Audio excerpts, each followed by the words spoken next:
Evening guys, so that time of the week again, and I didn't want to break with tradition, so filming it while I'm walking around the fields with the dog. End of week 5 done, quite a significant week because that's the midpoint there.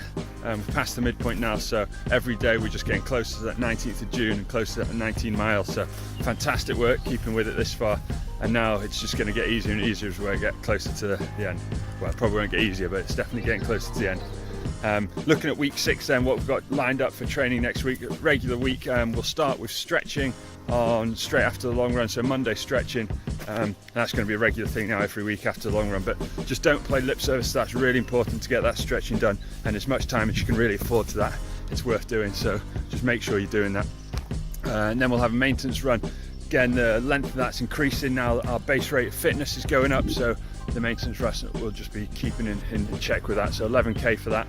Moving on, the next day after that will be circuit session, focusing on core and legs, just to carry on building the strength there, because that will help with the stamina and the long runs. Then a couple of days off, and then finally the long run at the end of week 6, 16 kilometers or 10 miles, so quite a significant distance now. With that, you just need to be thinking about your nutrition and your hydration during the run.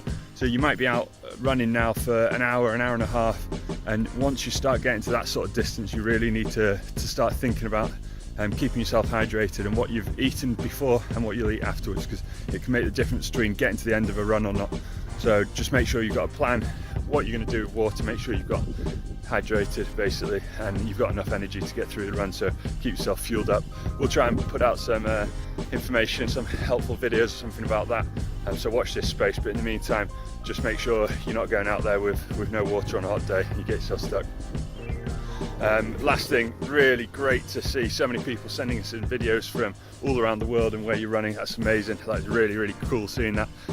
It's nice to see everyone getting involved, so if you haven't done so already, get in on that. Send us where you're running, your routes, your favourite routes, or somewhere cool near your house. It's really good to see. Yeah, keep that up. Looking forward to seeing more of them. Have a good week and keep the world running.